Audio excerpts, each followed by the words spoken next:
Jamen, jeg hedder Mikkel Sørensen, og jeg er projektleder på Copenhagen Youth Climate Camp, som lige er slut for et kvarter siden. Ja.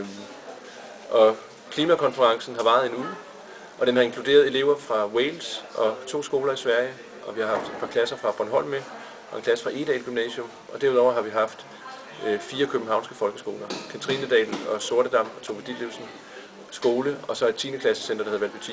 Ja. Og derudover har alle 2.G'ere fra Københavns Åbne Gymnasium været med. Så det har været en blandet skare, både aldersmæssigt og forudsætningsmæssigt. Og lige nu her, i hvert fald et kvarter efter det er slut, der synes jeg, det er gået faktisk overraskende godt. Både med hensyn til at integrere folkeskoleeleverne i projektet. Det er jo ligesom der, hvor det er så enestående, det her projekt, fordi at det er ikke ret tit, man sådan laver projekter for nogen, der går i 9. og nogen, der går i 2G. Der er jo ret stor forskel, både niveaumæssigt og aldersmæssigt. Men både med hensyn til deres sådan, engagement 9. klasserne, og også med hensyn til sådan, indlevelsen i det her rollespil, vi har lavet, synes jeg faktisk er gået over al forventning. Det er sådan, at eleverne er inddelt i 16 lande, og derudover er der en NGO-gruppe og en mediegruppe. Og i landene har man så valgt forskellige roller, så der er en statsminister, en klimaminister, der er nogle informationsmedarbejdere, så er der 4 vidensområder, og i hvert vidensområde er der en ekspert og en sprogkyndig og sådan forskellige roller dernede af. Og de roller har de altså virkelig taget på sig. De har haft, ligesom jeg også har, navneskilte, hvor de har haft både flag, hvilket land de er i, og rolle og navn og skole og sådan noget. Så de har virkelig taget den her identitet på sig. Det har været meget positivt. Hvad er formålet med at arrangere sådan en climate camp med de unge? Altså formålet, der er jo flere formål, kan man sige. Vores hovedformål, det har været det her med unge underviser unge. Det her med, at vi vil prøve at lave noget for de unge, af de unge. Så vi har haft nogle af vores 2G'ere og nogle 2G'ere fra skolerne udefra, har forberedt workshops, som de har afholdt for andre gymnasieelever og også for folkeskoleelever. Og så har vi prøvet at få sådan Ph.D.-studerende, sådan relativt unge forskere ud og holde workshops også. Ja. Så vores tanke er det her med, at ungdommen, som jo ikke har stemmeret, men dog stadigvæk har en stemme, det er dem, som klimaforandringerne i høj grad kommer til at gå ud over. Så den her konference var ligesom tænkt som en mulighed for dem til at komme til ord.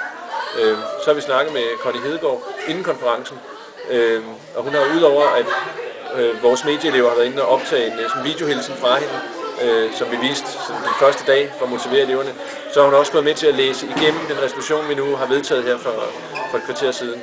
Så altså det vil være naivt at tro, at vi kommer til at ændre så meget som et komma i den endelige klimaaftale, men i hvert fald så vil hun læse det, og det er i hvert fald dejligt også at kunne fortælle eleverne, at de bliver taget seriøst. Ja.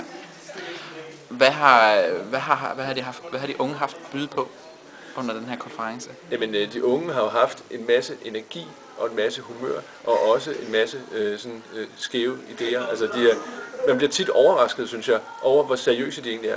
Men man tænker, jeg tænkte i hvert fald inden, at vi ville være nødt til at gøre en masse for at få dem til at tage det alvorligt. Det har faktisk ikke været nødvendigt. Selvfølgelig har der været et stort frafald. Det har vi ligesom accepteret, fordi de elever, der virkelig ikke vil være her, jamen, det er sådan set fint nok. Altså, det har været op til eleverne, som vi har sagt til dem, vi har lavet en ramme, og hvor meget de vil have ud af det, det er faktisk op til dem selv. Og de elever, der har siddet her til langt ude på eftermiddagen og diskuteret på et højt fagligt niveau, de har jo fået et kanon udbytte af den her uge her. Så jeg synes faktisk, at de har været overraskende seriøse. Hvad sker der bagefter? Jamen bagefter, der holder vi en endagskonference om cirka 3 ugers tid, hvor vi inviterer alle de involverede parter ind, og så skal vi lave sådan en formel evaluering af det. Og dernæst så skal skolen jo så her beslutte, om det er noget, man har lyst til at gentage næste år. Fordi at klimaet slutter jo ikke med december, selvom jeg tror, at man i Danmark vil se, både i erhvervslivet og i undervisningssektoren, vil man se en lidt vigende interesse for klima, desværre, efter vores eget topmøde er slut. Ikke? Det er klart, at det skaber en eller anden form for hype. Men her på skolen, der vil vi i hvert fald arbejde videre med det, både som Fairtrade Gymnasium og som en del af Elsparefondens Knæk Kurven-projekt. Der er vi sådan en skole, der er meget engageret i klimaet.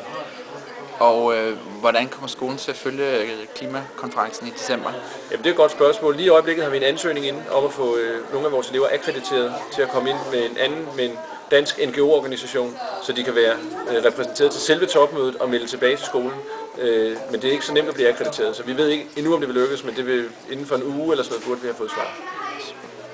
Okay, jeg tror, det var det. Ja, tak skal du have. Det var slet.